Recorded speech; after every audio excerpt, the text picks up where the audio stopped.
नमस्कार, स्वागत है आपका। मैं हूं अभिषेक शुक्ल। एमपी में 29 अप्रैल को होने वाले पहले चरण के चुनाव से पहले सीएम कमलनाथ धुआंधार चुनाव प्रचार में जुटे हैं। कांग्रेस के स्टार प्रचारक कमलनाथ आज बालाघाट, मंडला और डिंडौरी में चुनावी सभाओं को संबोधित करेंगे।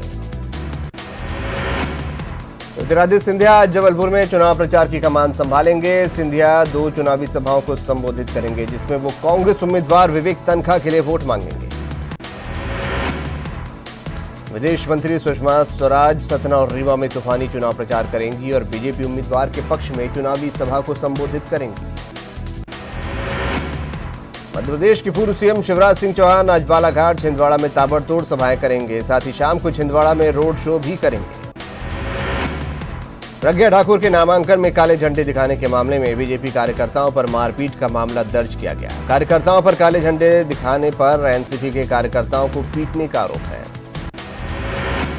दिग्विजय के मंच पर मोदी का गुणगान करने वाले युवक को लेकर सियासत तेज हो गई। बीजेपी ने मुद्दे को लपकते हुए मोदी का गुणगान करने वाले युवक का सम्मान किया है। बीजेपी प्रदेश प्रभारी विनय सहस्त्रबुद्धे और राष्ट्रीय उपाध्यक्ष प्रभात झा ने युवक का सम्मान किया। बीजेपी की माने तो युवक को दुत्कार कर दिग्विजय सिंह ने न केवल प्रदेश बल्कि पूरे देश के युवाओं का सम्मान किया है।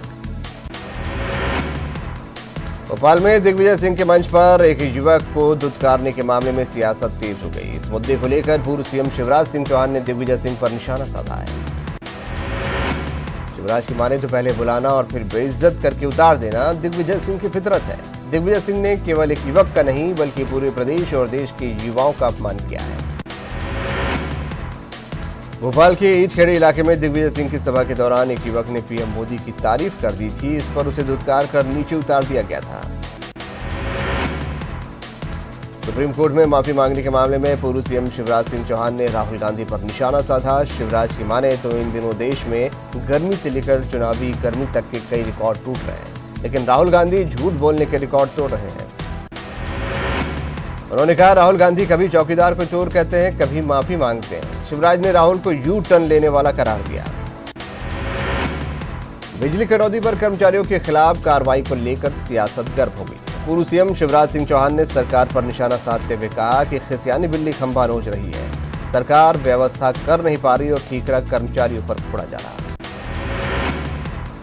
सीधी सी खबर, जहां सिंगरौली सीट से कांग्रेस प्रत्याशी अजय सिंह राहुल के खिलाफ आचार संहिता उल्लंघन की शिकायत की गई। बीजेपी जनता युवा मोर्चा के कार्यकर्ताओं ने चुनाव आयोग से शिकायत की और कार्रवाई की मांग की। लोकसभा चुनाव के तीसरे चरण में छत्तीसगढ़ के 7 सीटों पर मतदान हुआ। तीसरे चरण में करीब 68% मतदान हुआ है। सरगुजा में 71%, रायपुर में 62%, बिलासपुर में 60%, रायगढ़ में 69%, कोरबा में 69%, दुर्ग में 65% और जांजगीर चांपा में 61% मतदान हुआ। कोरबा में एसपी जितेंद्र मीणा ने अपनी पत्नी के साथ मतदान किया। वहीं लोगों ने भी बढ़ चढ़कर मतदान किया। बलौदाबाजार में कलेक्टर कार्तिकेय गोयल, एसपी नीतू कमल तथा जिला पंचायत सीईओ एस जयवर्धन ने लाइन लगाकर मतदान किया। मतदान केंद्र पर भारी भीड़ भी देखने को मिली। मुंगेली में दिव्यांग जनों के लिए अलग से मतदान केंद्र बनाए गए थे, जहां दिव्यांग लोगों ने अपने मत का इस्तेमाल किया। बिलासपुर में मतदान केंद्र पर अव्यवस्थाएं देखने को मिली। सीनियर सिटीजन के लिए बैठने की कोई व्यवस्था नहीं की गई थी, जिससे बुजुर्ग लोग परेशान होते दिखे। हालांकि सभी ने मतदान किया। जशपुर में शादी से पहले प्रीति गुप्ता ने मतदान किया। हल्दी लगाए प्रीति मतदान केंद्र पहुंची और पहली बार अपने मत का प्रयोग किया और लोगों से मतदान की अपील की। दुर्ग लोकसभा के कांग्रेस प्रत्याशी प्रतिमा चंद्राकर ने अपने गृह ग्राम मतवारी में मतदान किया। इस दौरान उनके कई समर्थकों ने भी मतदान केंद्र पहुंचकर मतदान किया। बिलासपुर में कांग्रेस प्रत्याशी अटल श्रीवास्तव ने मंदिर में पूजा अर्चना की और माता का आशीर्वाद दिया। बिलासपुर लोकसभा से कांग्रेस उम्मीदवार अटल श्रीवास्तव ने अपने परिवार के साथ तिलक नगर स्कूल में मतदान किया। अटल ने दावा किया कि इस बार कांग्रेस की जीत होगी और मतदाताओं से अपील की, अच्छी सरकार बनाने के लिए मतदान जरूर करें। जांजगीर चांपा में 110 साल के वृद्ध ने मतदान केंद्र पहुंचकर मतदान किया। बुजुर्ग हर साल मतदान केंद्र पहुंचकर मतदान करते हैं। उन्होंने सभी लोगों से मतदान की भी बात कही। कोरबा सांसद डॉक्टर बंशीलाल महतो अपनी बीमार पत्नी को लेकर मतदान केंद्र पहुंचे और अपने मत का इस्तेमाल किया। रायपुर के उत्तर विधानसभा क्षेत्र के बूथ नंबर 127 पर पूर्व मंत्री राजेश मूणत ने मतदान किया। कांग्रेस के राष्ट्रीय महासचिव मोतीलाल वोरा और दुर्ग विधायक अरुण वोरा ने दुर्ग के तुलाराम आर्य स्कूल मतदान केंद्र में मतदान किया। रायपुर लोकसभा से कांग्रेस प्रत्याशी प्रमोद दुबे ने मतदान किया। नेता प्रतिपक्ष धर्मलाल कौशिक ने बिलासपुर के परसदा मतदान केंद्र में अपना वोट डाला। प्रदेश सरकार में मंत्री जय सिंह अग्रवाल ने परिवार सहित कोरबा के केन कॉलेज मतदान केंद्र में मतदान किया। दुर्ग जिले में प्रदेश के गृह मंत्री ताम्रध्वज साहू ने अपने परिवार के साथ वोट डाला। सरगुजा लोकसभा से बीजेपी प्रत्याशी रेणुका सिंह ने सूरजपुर के परशुरामपुर मतदान केंद्र संख्या 166 में मतदान किया। कोरिया में शादी के बाद साधना और रचना ने मतदान किया और लोगों से मतदान की अपील की।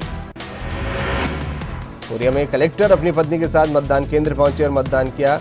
उन्होंने लोगों से भी मतदान की अपील की। रायपुर में बीजेपी नेता और पूर्व आईएएस ओपी चौधरी मतदान केंद्र पहुंचे और अपने मत का प्रयोग किया। मुंगेली जिले के कलेक्टर और एसपी ने भी परिवार सहित अपने मताधिकार का इस्तेमाल किया। वहीं कलेक्टर सर्वेश्वर नरेंद्र भूरे ने न्यूज 18 के बटन दबाओ देश बनाओ मुहिम की तारीफ की, साथ ही सभी से मतदान करने की अपील की। जशपुर में बारात निकलने से पहले दूल्हे ने मतदान किया। दूल्हा प्रदीप राम का कहना है, पहले आप मतदान करें फिर और काम करें। मतदान करने में देरी होने की वजह 2 घंटे बाद बारात रवाना हुई। रायगढ़ लोकसभा सीट से कांग्रेस प्रत्याशी लालजीत सिंह राठिया ने अपना मतदान किया। बूथ संख्या 209 में जाकर राठिया ने वोट डाला और न्यूज 18 की मुहिम बटन दबाओ देश बचाओ की सराहना की। दुर्ग लोकसभा क्षेत्र से बीजेपी प्रत्याशी विजय बघेल ने स्कूटी में पत्नी के साथ मतदान करने पहुंचे और बूथ नंबर 56 पर लाइन में लगकर मतदान किया। वहीं बघेल ने न्यूज 18 की मुहिम बटन दबाओ देश बचाओ की तारीफ की। रायपुर में पश्चिम विधायक विकास उपाध्याय ने भी अपने मत का प्रयोग किया। उन्होंने बूथ क्रमांक 8 पर जाकर मतदान किया। छत्तीसगढ़ के स्वास्थ्य मंत्री टीएस सिंहदेव ने अंबिकापुर में मतदान किया। सिंहदेव ने राजमोहिनी देवी गर्ल्स कॉलेज में लाइन में लगकर वोट डाला। जशपुर के कुनकुरी में वोटिंग के दौरान मधुमक्खियों ने हमला कर दिया। मधुमक्खियों के हमले में 6 लोग घायल हो गए, जिनमें 3 स्काउट गाइड की छात्राएं, 2 छात्र, 1 वोटर शामिल हैं, जिनका इलाज हो रहा है। बलरामपुर के रामानुजगंज विधायक बृहस्पति सिंह ने अपने परिवार के साथ मतदान किया। जांजगीर चांपा में विधानसभा अध्यक्ष चरणदास महंत ने भी मतदान किया। सारागांव नगर पंचायत के बूथ नंबर 38 में पत्नी और कोरबा से कांग्रेस प्रत्याशी ज्योत्सना महंत के साथ उन्होंने वोट डाला। रायपुर उत्तर विधायक कुलदीप जुनेजा ने अपने परिवार के साथ 40 सदस्यों के साथ राजधानी के आदर्श स्कूल में बने मतदान केंद्र पर वोट डाला। मतदान के बाद जुनेजा ने सभी वोटरों से वोट करने की अपील की। रायगढ़ के कलेक्टर एसपी ने भी मतदान किया। एसपी राजेश अग्रवाल और कलेक्टर यशवंत कुमार ने लाइन में लगकर अपना मत डाला और सेल्फी ली। मुंगेली में शादी कर बारात से लौटा दूल्हा घर या मंदिर जाने से पहले दुल्हन को लेकर मतदान केंद्र पहुंचा और अपने मत का प्रयोग किया। रायगढ़ में मतदान करने गई एक महिला की तबीयत अचानक बिगड़ गई, जिसे इलाज के लिए अस्पताल लाया गया, जहां इलाज के दौरान उसकी मौत हो गई। बेमेतरा में कृषि मंत्री रविंद्र चौबे ने मतदान किया। चौबे ने अपने गृह ग्राम मोहीभाटा में वोट डाला। राज्यसभा सांसद और बीजेपी राष्ट्रीय महासचिव सरोज पांडे ने भी दुर्ग शहर विधानसभा क्षेत्र में मतदान किया। बलरामपुर कलेक्टर संजीव कुमार झा ने बड़ी कार्रवाई करते हुए 16 अधिकारी कर्मचारियों को निलंबित कर दिया। इन सभी अधिकारी कर्मचारियों पर लोकसभा 2019 के निर्वाचन काम में लापरवाही बरतने पर कलेक्टर ने बड़ी कार्रवाई की।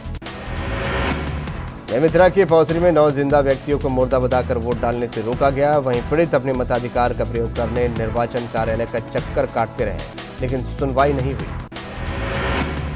बेमेतरा में आंदू घटोली गांव के लोगों ने चुनाव का बहिष्कार कर दिया। ग्रामीण कई सालों से पानी की समस्या से जूझ रहे हैं, जिसके चलते उन्होंने ये कदम उठाया। सरगुजा लोकसभा के फतेहपुर पोलिंग बूथ में अधिकतर ग्रामीणों ने वोट का बहिष्कार किया। ग्रामीण परसाकोल ब्लॉक के लिए हुए भूमि अधिग्रहण के विरोध में उन्होंने ये बहिष्कार किया। छत्तीसगढ़ में 3 चरणों के मतदान समाप्ति के बाद पीसीसी चीफ और सीएम भूपेश बघेल ने मंगलवार देर शाम कांग्रेस मुख्यालय राजीव भवन में प्रेस वार्ता को संबोधित किया। पत्रकारों से चर्चा में सीएम बघेल ने न केवल सभी 11 की 11 सीटें जीतने का दावा किया। भूपेश ने कहा, देश के अलग अलग राज्यों में प्रचार करेंगे। वहीं नमक वितरण योजना को लेकर पूर्व सीएम रमन सिंह पर तंज कसते हुए कहा कि हमारी सरकार ऐसा नमक देगी जो रमन सिंह अपने घर में उपयोग करते हैं। छत्तीसगढ़ में 3 चरणों का चुनाव खत्म होने के बाद पूर्व मुख्यमंत्री रमन सिंह ने पूरी 11 सीटें जीतने के बजाय अधिकांश सीटों पर आगे रहने का दावा किया। न्यूज 18 से हुई बातचीत में रमन सिंह ने कहा, तीसरे चरण की सभी सीटों पर बीजेपी आगे रहेगी, जबकि कुल 11 सीटों में से अधिकांश सीटों में बीजेपी आगे रहेगी। एनडीए के 150 सीटों से नीचे सिमटने वाले सीएम बघेल के बयान पर रमन सिंह ने पलटवार किया। रमन सिंह ने प्रदेश सरकार पर निशाना साधते हुए कहा, सरकार के 100 दिन के कारनामे ही उनको डुबाने के लिए काफी हैं। जिस तरह की जनता से वादा खिलाफी हुई है, उसका सबसे बड़ा कारण भूपेश बघेल होंगे। वहीं उनके दामाद पुनीत गुप्ता के सामने नहीं आने को लेकर कांग्रेस के लगातार हमले को लेकर रमन सिंह ने कहा, उन्हें कोर्ट पर भरोसा होना चाहिए और ये सवाल भी किया कि क्या पुनीत गुप्ता का मामला राष्ट्रीय मुद्दा हो गया।